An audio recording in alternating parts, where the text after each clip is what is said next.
네, 현대시 작품 정리하겠습니다. 교재는 108쪽 되겠어요. 자, 시 작품을 정리하겠습니다. 네, 바로 가겠습니다. 첫 번째 1번 작품. 네, 김소월의 접동새입니다.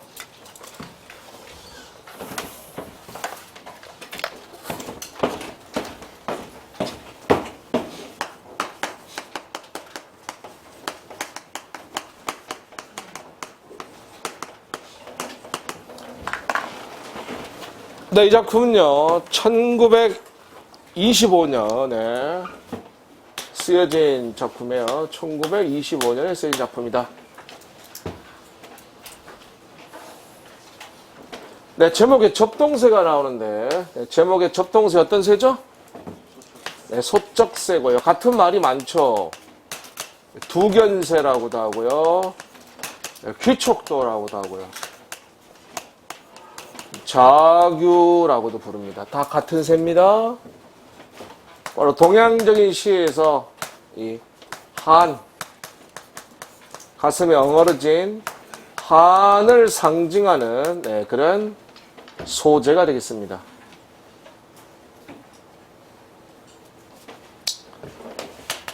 네, 이 시의 화자는 죽은 누나의 남동생이 되겠습니다. 죽은 누나의 남동생이 이 시의 화자다.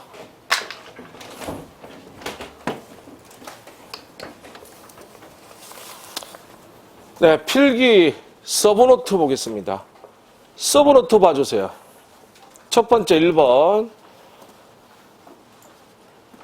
서북지방, 바로 북한의 평안도 지방에서 내려오는, 뒤에 히터 꺼주세요.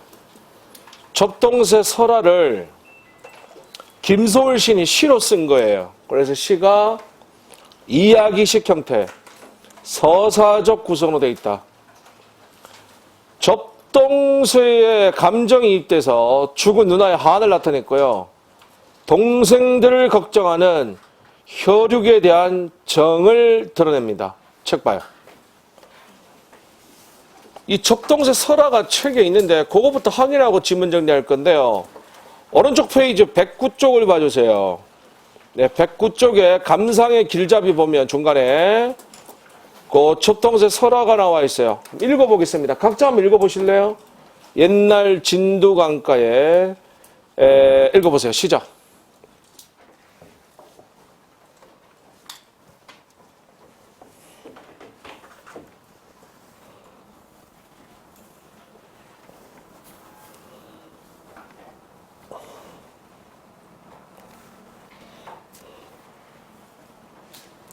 네, 다 읽으셨죠?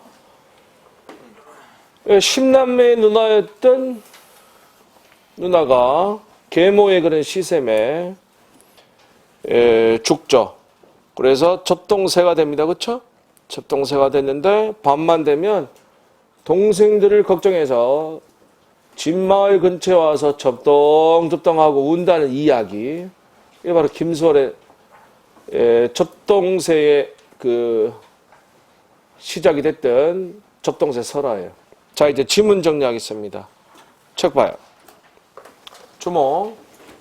자, 지문 정리하면서 이렇게 하겠어요. 동그라미 치라 그러면 긍정적 시요.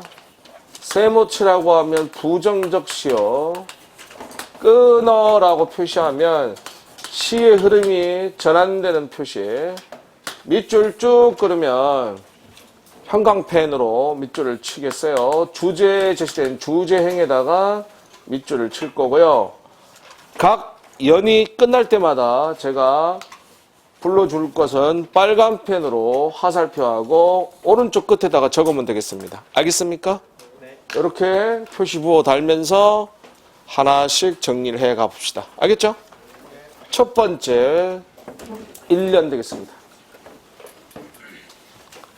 접동, 아우레비 접동. 아우레비 밑줄 쳐봐요. 네, 여기서 아우레비는 아혹, 오라비라는 뜻으로. 이것은 바로 9명의 동생들을 얘기합니다. 네, 그리고요. 거기 1년에서 지금 AABA 구조로 돼 있죠. 아바 구조로 돼 있어요. 표시할 수 있겠습니까? 표시해봐요. 접동의 A, 접동의 A, 아우랩이 B, 접동의 A 이렇게 돼서 AABA 구조를 통해서 운율 형성하고 있어요. 아시겠죠? 네. 진두강은 두만강입니다. 두만강. 가람은 강이에요. 두만강 강가에 살던 누나는 두만강 앞마을에 와서 옵니다. 1년, 2년 묶으세요. 왼쪽에 묶으세요. 왼쪽에 묶으시고요. 그리고 빨간 펜 손에 잡고 오른쪽 끝에다가 화살표하고 적습니다. 접동새의 울음소리, 접동새의 울음소리.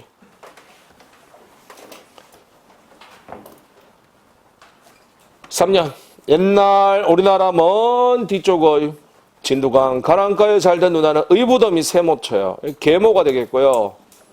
시샘에 죽었습니다. 자, 3년. 빨간펜 화살표. 시샘에 죽은 누나. 시샘에 죽은 누나. 사인 앞에 끊습니다. 끊어.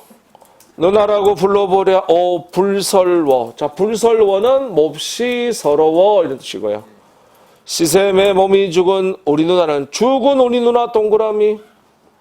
죽어서 접동새가 되었습니다. 접동새 동그라미. 죽은 우리 누나와 접동새 이꼴 표시하세요. 바로 이 접동새는 죽은 누나의 화신이 되겠죠. 죽은 누나의 영혼이 접동새가 돼서 날아온 겁니다. 네, 제 사연 접동새가 된 죽은 우리 누나. 접동새가 된 죽은 누나. 5연 아홉이나 남아되던 오랩 동생을 죽어서도 못 잊어 차마 못 잊어 형광펜 손에 잡고 마지막 두 줄 줄쳐요. 야삼경 남다 자는 밤이 깊으면 이산저산 올라가며 슬피 옵니다. 자, 여기서 지식을 하나 알아둘 게 있는데 시험에 나온 적은 있고, 옛날에는 밤을 나타내는 이 시간 단위가 있었어요.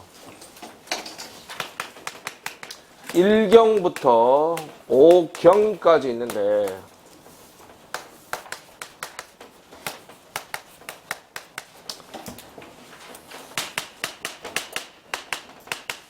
저녁 7시부터 2시간씩 끊어져요. 7시에서 9시, 9시에서 11시, 11시에서 1시, 1시에서 3시, 3시에서 5시예요.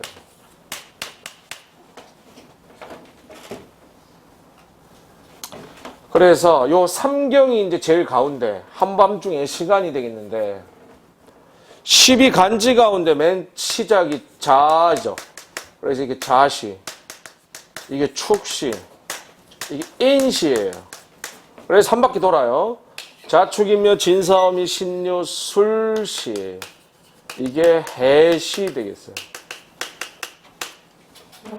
그래서 우리는 밤 12시를 자시의 정중앙이라고 해서 자정이라고 불러요. 알겠습니까? 참고로 이게 한 바퀴 돌아가서 이쪽이 오면 낮 11시부터 오후 1시가 되는데 이게 오시야, 오시. 그래서 오시의 중앙, 낮 12시를 우리 뭐라 그러니? 정오라고 부르는 거야. 알겠니? 여기서 지금 야삼경, 삼경이라고 했으니까 몇 시를 얘기하는 거야? 밤 11시에서 새벽 1시의 시간을 얘기하는 것이다. 한밤중, 밤의 정중앙이 되겠습니다. 알겠습니까? 지식 국어로 좀 알아두시고. 네, 마지막 5연은 화살표. 접동새의 한과 눈물 되겠어요. 접동새의 한과 눈물.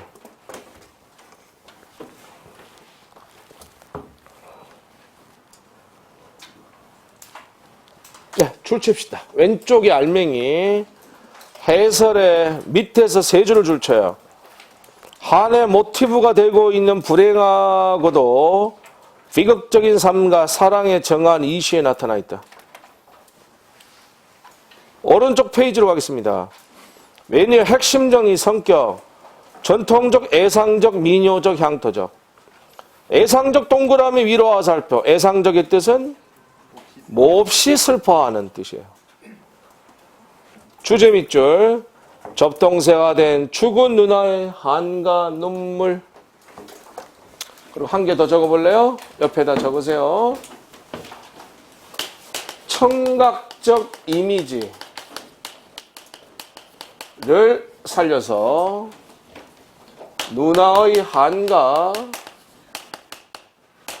혈육의 정을 나타냈다. 여기서 혈육의 정은 동생들에 대한 걱정을 말해요. 여기 시험에 나왔던 선택지를 그대로 적은 거야. 여기서 청각적 이미지는 어떤 걸 말할까요?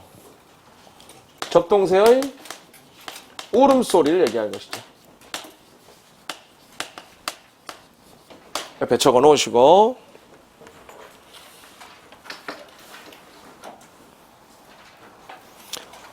네, 아래쪽 내려가서 줄 칩시다. 감상의 길잡이 첫 줄. 이 작품은 전형적인 한의 정서 네모. 한의 정서도 기억하셔야 돼요. 주제로 하고 있다. 계모와 의붓딸의 갈등, 한을 남기고 죽은 혼의 되살아남, 혼이 되살아난 접동세 울음 등 한의 주제를 표현하기 위한 작품이다. 줄 쳤어요? 그 다음에 아래쪽은 풀입니다. 요거는 제가 자체적으로 작성한 거예요. 시의 내용을 쉽게 풀어서 써놓은 거니까 요건 우리 다 같이 한번 읽어보겠습니다. 두만강 강가에 시작.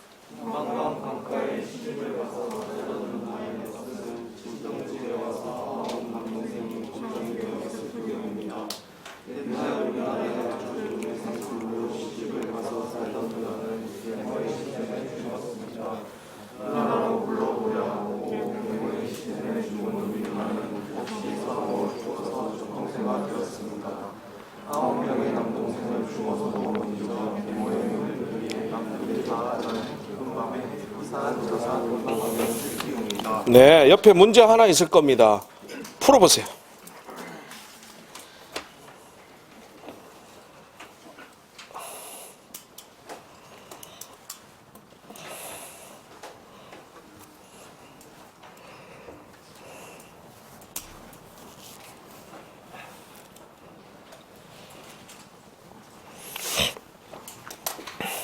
네, 적절하지 않은 거 물었습니다. 정답은 4번입니다. 그렇죠? 누나가 시적하자가 아니라 남동생, 죽은 누나의 남동생이 시적하라 그랬습니다. 그렇죠?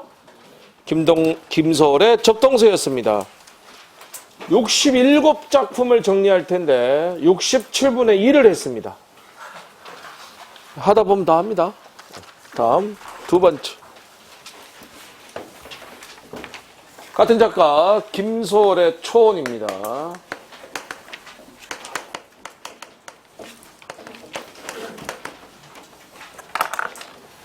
네, 제목의 초혼은 영혼을 부르다라는 뜻이에요. 혼을 부르다, 영혼을 부르다.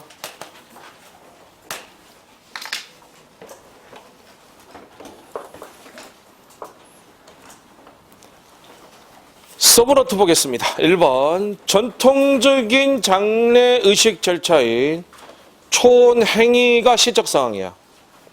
죽어 이별한 사별의 슬픔을 다룹니다. 여기 봐주세요. 우리 전통적인 장례의식을 보면 죽기 직전에 입었던 윗저고리를 벗겨서 지붕 위에 올라가서 옷을 흔들면서 죽은 자 이름을 불러요. 이걸 초혼행위라고 부릅니다. 이 시의 시적 상황은 초혼행위가 되겠습니다. 죽어 이별한 사별의 슬픔이다. 알겠습니까? 네. 2번 이런 감정이 직접적으로 드러나요. 표출이 됩니다. 직서적, 직정적 되겠어요. 반복과 영탄을 통해서. 3번 여기서 돌이 나오는데 이런 돌을 망부석이라고 불러요. 죽어서 돌이 된 한이 있어도 계속 부르겠다는 이 돌을 통해서 영원한 사랑을 나타냈습니다. 지문 보겠습니다. 1년 산산이 부서진 이름이요. 허공 중에 헤어진 이름이요. 불러도 주인 없는 이름이요. 부르다가 내가 죽을 이름이요. 1년에서 여러 가지 다양한 수사법이 사용돼요. 쫙 다 한번 적어볼까요? 일단 반복법 쓰였고요. 느낌표 살벌하게 찍혀갑니다. 영탄법 쓰였고요. 점층법도 되겠죠. 그리고 삼음보의 사용도 운율도 확인됩니다. 세 마디씩 끊어집니다. 반복법, 영탄법, 점층법, 삼음보 사용이 1년에서 모두 확인돼요. 자, 그리고 첫 번째 1년 초혼의 슬픔. 오른쪽 끝에 빨간 펜으로 적으세요. 그거 적으려고 수업 듣는 겁니다. 초혼의 슬픔. 두 번째, 심중에 마음속에 남아있는 말 한마디는 끝끝내 맞이하지 못하였구나. 사랑하던 그 사람이여. 사랑하던 그 사람이여. 바보 찐따죠. 죽은 다음에 사랑 고백해봤자 소용없다, 그치? 네. 살아있을 때 사랑 고백해야 됩니다. 두 번째, 사랑 고백 다하지 못한 후회. 사랑 고백 다하지 못한 후회. 가로 열고 회한이라고 적습니다. 회한. 후회의 한, 회한. 이런 걸 회한이라 그래요. 3년. 붉은 해는 서산 마루에 걸렸다. 사슴의 무리도 슬피운다. 사슴의 내모쳐요. 바로 적습니다. 감정이. 여기서 사슴의 감정을 입했어요. 사슴의 울음은 곧 화자의 울음소리다. 떨어져 나가 앉은 산 위에서 나는 그대 이름을 부르노라. 제3년 임을 잃은 허무 상실. 임을 잃은 허무 상실. 사연 앞에 끊습니다. 끊어. 서름에 겹도록 부르노라. 서름에 겹도록 부르노라. 부르는 소리는 비껴가지만 하늘과 땅 사이가, 여기서 하늘은 저승이에요. 죽음의 세계고요. 땅은 이승이에요. 삶의 세계입니다. 너무 넓구나 밑줄 치고요. 거리감, 절망감을 표현한 거야. 그 사이가 너무 넓어서 자기가 아무리 불러도 하늘에 도달할 수밖에 없다는 한계를 느끼고 있는 것이죠. 그래서 제 사연, 한계 인식. 현실적 한계를 인식합니다. 그 한계를 알면서도 오연. 선체로 이 자리에 돌이 되어도 동그라미 별표까지 치세요. 자, 이때 돌이 바로 망부석입니다. 이런 걸 망부석이라 그래. 부르다가 내가 죽을 이름이요. 형광펜. 마지막 두 줄 줄 쳐요. 쭉쭉. I love you. I love you. 마지막 오연. 영원한 사랑 되겠어요.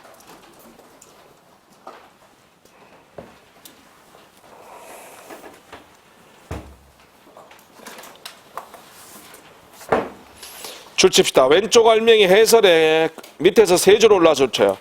끝없는 사랑과 운명의 비극미가 영탄적인 시형식으로 형상화 되어 있다. 19 연구에 3번 내용 체크하세요. 체크했다가 복습할 때 꼭 읽어 확인해 주세요. 알겠습니까? 오른쪽 페이지. 성격. 핵심 정리의 성격 밑줄. 애상적, 감상적.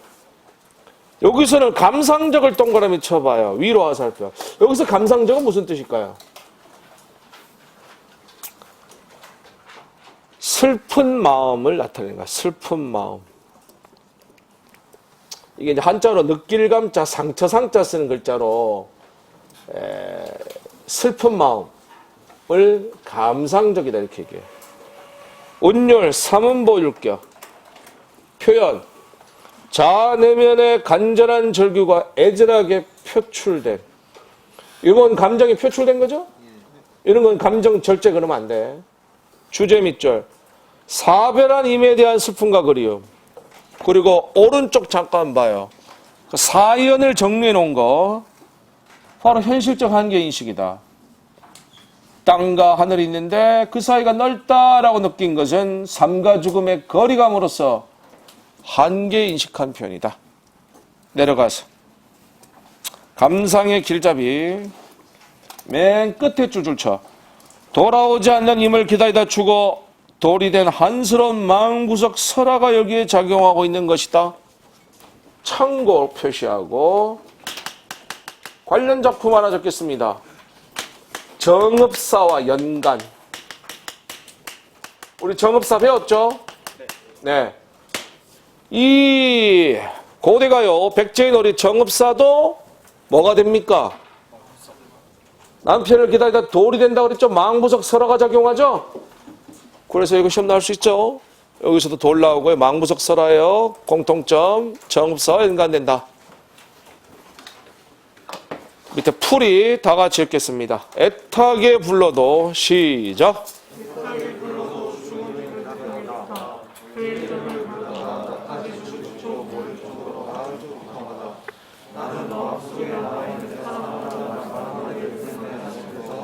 너무나 후회스럽다.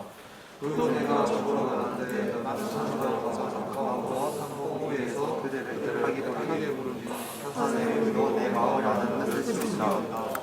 정말 성령의 격으로 불러보지만 부르는 소리는 우리에게 들리지 않니. 삶과 죽음의 거리가 너무나 넓게 느껴진다. 그 의미로 주었지만 나는 선체로 이 자리에서 있는가 해도 변함없이 이름을 사랑할 것이다. 다음 세 번째, 김소월 시인의 아주 긴 제목의 시가 하나 있어요. 바라건대는 우리에게 우리의 보섭될 땅이 있었다면 한 긴 제목이십니다. 1926년에 발표한 시예요. 김소월 시인이 24살 때 쓴 시다. 제목에 보섭이란 말이 나오는데 원래 현대국어 표준어는 보습이 되겠고요. 밭을 갈 때 쓰는 쟁기 나를 말해요. 제목의 뜻은 바라건대는 우리에게 쟁기를 댈 땅이라도 있었더라면 그 땅마저 잃어버린 거죠. 일제강점기 시대예요. 이 시는 저항시입니다. 원래 김소월 시인은 이런 시를 쓰는 시인이 아니에요. 1번, 2번 접동사와 초원처럼 저는 개인적 서정시를 즐겨 쓰는데 김소월 시인의 시 가운데 김소월답지 않은 시예요. 이 시는 일제강점기에 현실참회적 저항시 한 편이 되겠습니다. 알겠습니까? 네. 서브노트 봐주세요. 빼앗긴 국토가 나옵니다.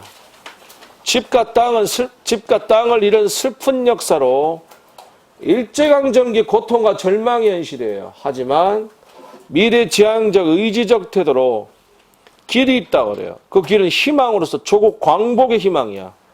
조국 광복의 희망을 노래한 시가 되겠습니다. 질문 보겠습니다. 책 봐요. 자, 이 시도 또한 추보식 구성이다. 전체가 4연으로 되어 있는데 1년은 과거, 2, 3년은 현재, 4년은 미래로 돼서 시간의 순세 흐름에 따라 전개되는 추보식 구성이에요. 1년 봅시다. 나는 꿈꾸었노라. 동무들과 내가 가지런히, 이때 가지런히는 함께라는 뜻이고요. 벌가는 들판이야. 하루 일을 다 마치고 석양의 마을로 돌아오는 꿈을 즐거이 꿈 가운데 첫 번째 1년 과거의 행복했던 삶, 과거의 행복했던 삶. 2연 앞에 끊습니다. 끊어. 그러나 집 잃은 내 몸이여, 집 잃은 내 몸 밑줄 빼앗긴 조국입니다. 바라건대 우리에게 우리의 보섭될 땅 밑줄 농사지을 땅이라도 있었더라면 이처럼 떠돌으래 아침에 저물선 저녁 무렵에 새로운 탄식을 얻으면서 동이라 남북이라 내 몸은 떠나가니 볼지어다. 그 다음을 해석을 잘해야 돼. 희망 동그라미 반짝임은 별빛 동그라미 아득함은 밑줄 쳐. 자, 별빛은 앞에 희망과 같은 건데요. 중요한 건 뭐냐? 희망이 아득하다. 주목. 여기 해석을 잘해야 돼. 희망이 아득하다는 얘기는 희망이 있다 없다? 없다. 희망이 없음을 가로 열고 적어요. 희망이 없음이라고. 중요하기 때문에 적어줘야 돼. 희망이 없음. 고기를 해석을 잘해야 돼. 물결뿐 떠올라라. 가슴에 팔다리에 2년 3년 묶으세요. 2, 3년 묶어서 오른쪽 끝에 적어요. 고통과 절망의 현실. 고통과 절망의 현실. 희망이 없는 아득한 고통과 절망의 현실이에요. 사연. 그러나 어쩌면 황송한 이 심정을 형광펜 2줄을 줄쳐요. 쭉쭉. 날로 나날이 내 앞에는 잣추선 자치시고요. 가늘은 길 동그라미 별표. 여기서 길이 이 시의 핵심 시어로 희망 되겠어요. 희망. 그 희망은 어떤 희망? 조국 광복의 희망이에요. 길이 이어가라 나는 나아가리라. 그 희망이 길이 있기에 그 길을 향해 힘차게 나아가겠다는 거예요. 듣고 있니? 미래지향적이죠. 의지적인 태도죠. 한 걸음 또 한 걸음 보이는 산 비탈엔 온 새벽 동무들 저 혼자 산경을 김매이는 끝에 세 줄은 도치법. 앞쪽으로 가야 되는데 뒤로 세 문장을 빼놨어요. 앞에 거 강조하기 위해서 의도적으로 뺀 거야. 순서 뒤바꿔 놓은 거예요. 제 사연. 조국 광복의 희망. 조국 광복의 희망.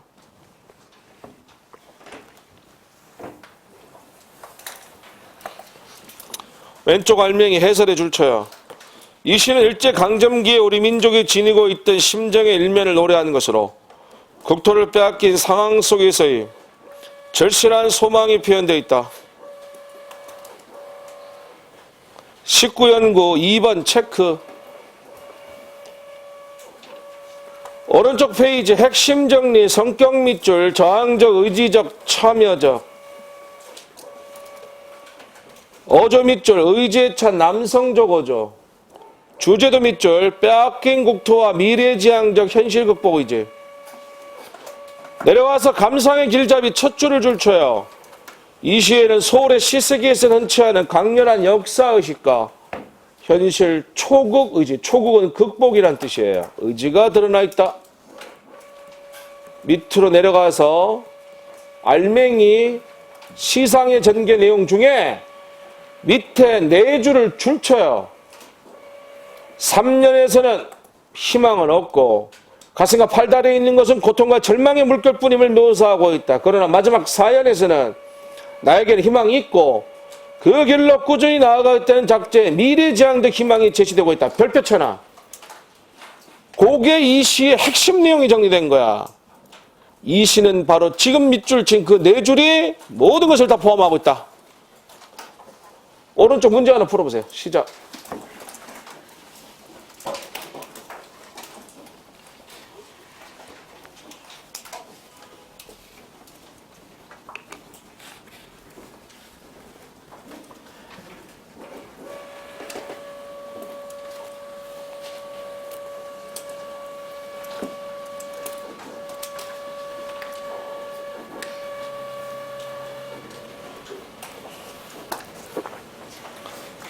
적절하지 않은 건 정답 3번입니다. 그렇죠?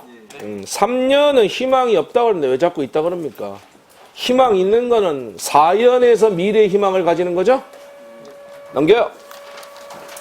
4번 작품 가겠습니다.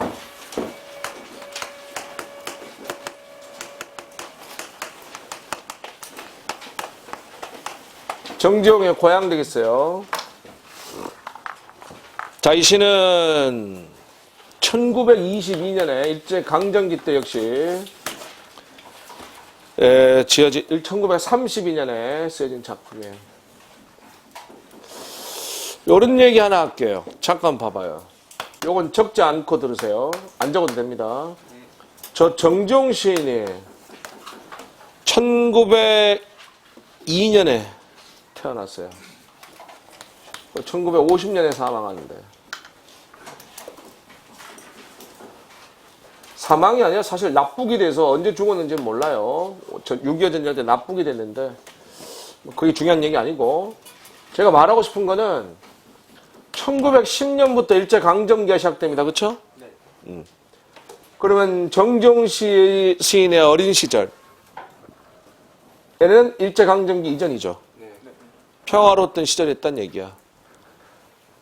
그런데 지금이 1930년이면 그의 나이 30살이죠. 그렇죠?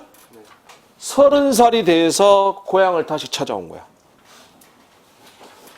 고향의 자연은 변했을까요? 그대로지죠. 자연이 변하지는 않습니다. 자연은 영원합니다. 불변성입니다. 그런데 인간 세계는 변했죠? 인간 세계는 변했어. 그 어린 시절은 일제강점기 이전에 평화로웠던 시절인데 지금 일제강점기잖아요. 더 이상 그 옛날과 같은 정겨운 추억을 찾을 수 있는 고향이 아니라는 것이지.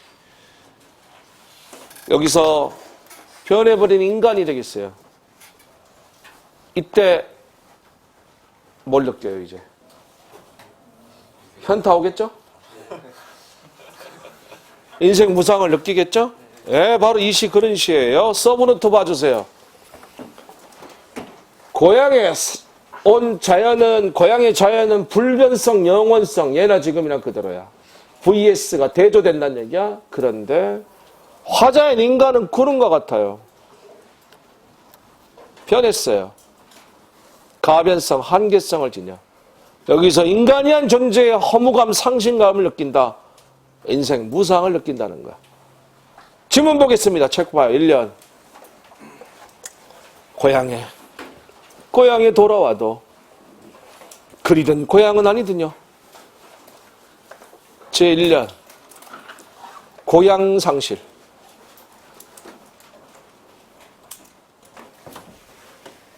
그러니까 이 시의 화자는 어떤 사람이에요?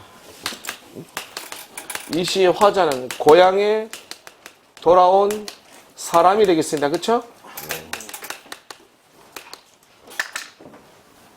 산꽁이 알을 품고 뻐꾸기는 제철에 울 것만.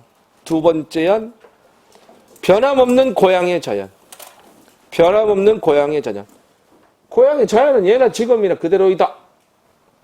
3년. 마음은 제 고향을 지니지 않고 먼 항구 세모 낯선 타양 떠도는 구름이다. 구름에 내모쳐요. 떠도는 자신입니다. 떠도는 자신, 가로 열고 감정이입. 떠도는 자신을 구름에 감정이입했어요. 제3년 낯선 타양을 떠도는 자신.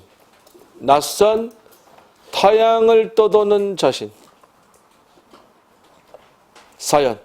오늘도 맨 끝에 산 끝에 홀로 오르니 흰 점꽃이 인정스레 웃고 사연은 이연과 같습니다. 변함없는 고향의 자연.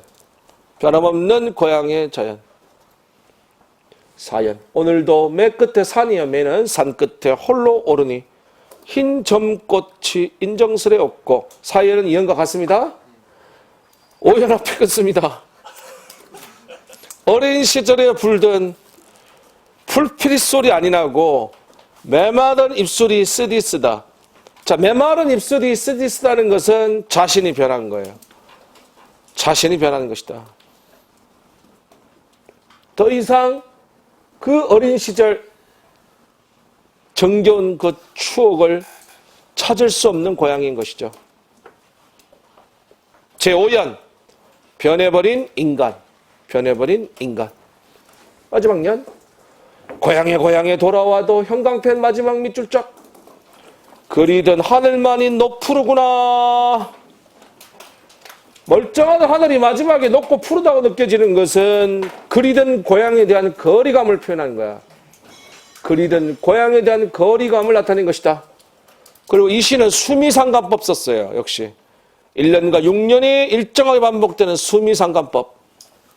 네, 그리고 마지막 6년 인생무상. 이거 인생무상 기억하셔야 돼요. 마지막에 인생무상 되겠습니다. 알겠습니까?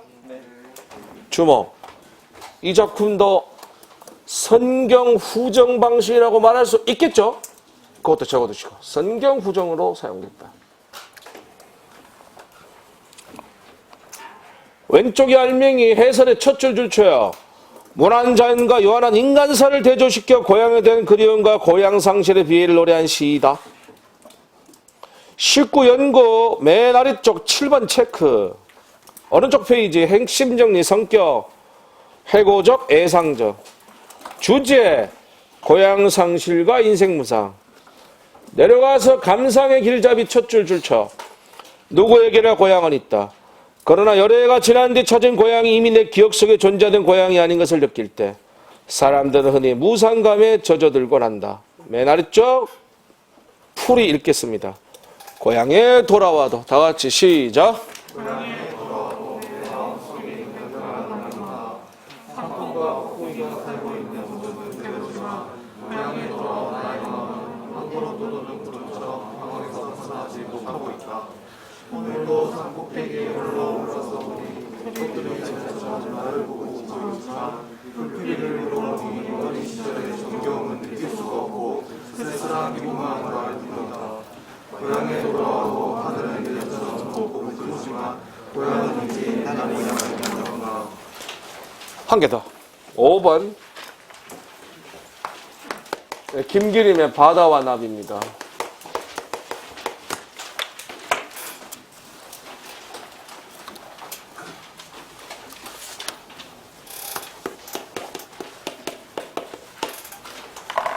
일단은 바다는 세모, 나비는 동그라미 해 놓으세요.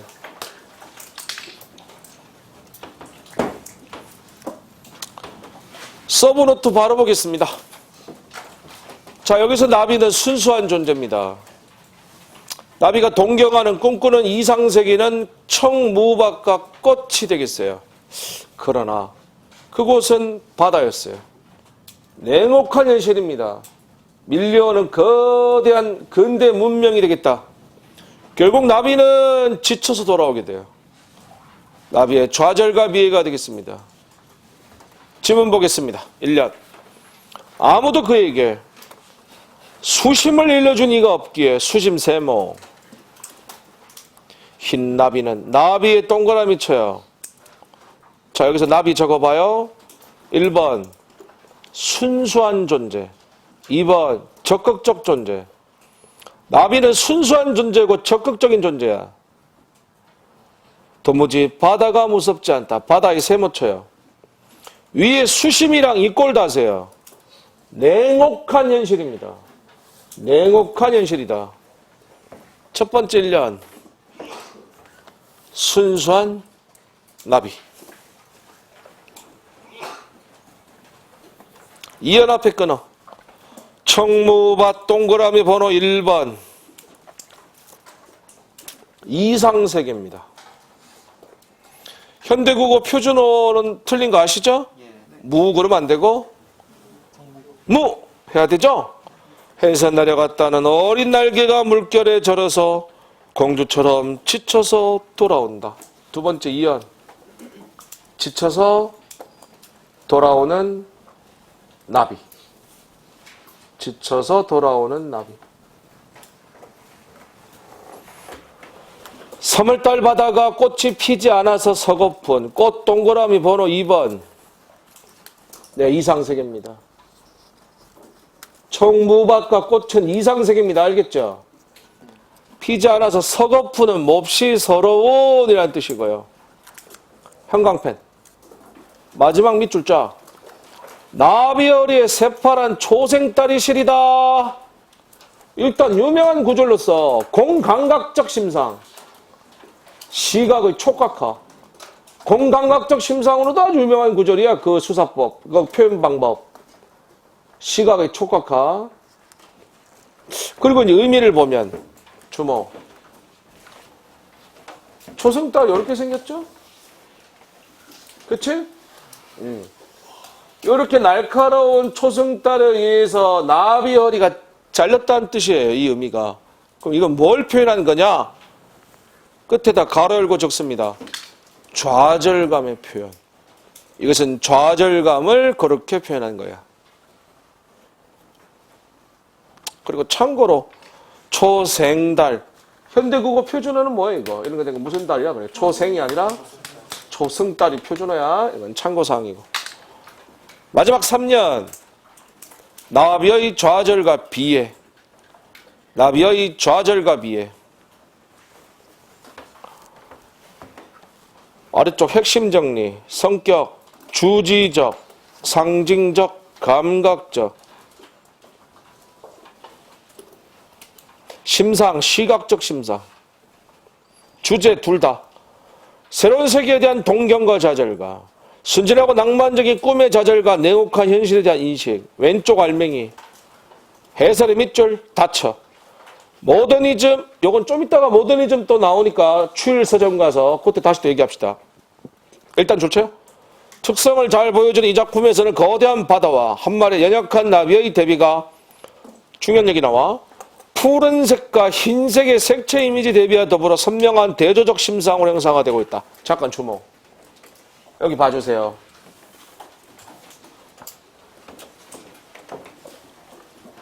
바다는 뭐였었죠? 냉혹한 현실.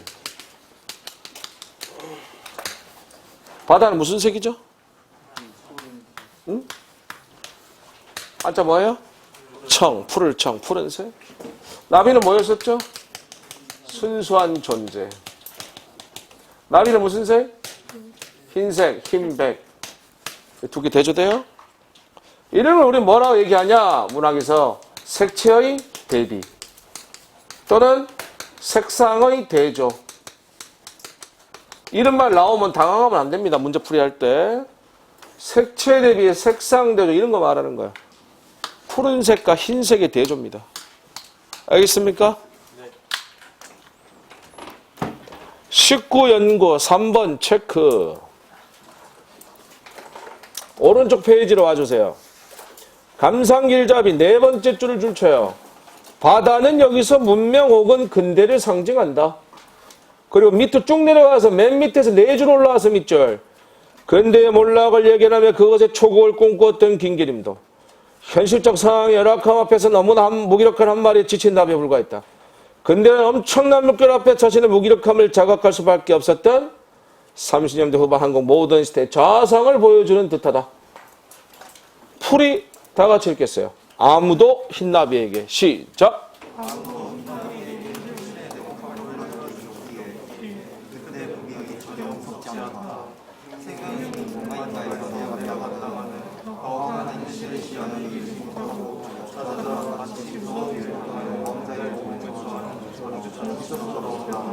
새로운 세계에 도전하였다가 실패하고 돌아오다 현실의 경험에 충격을 받은 인간의 마음이 아직도 기억하고 모습을 줍니다. 옆에 두 문제 빠르게 한번 풀어보세요.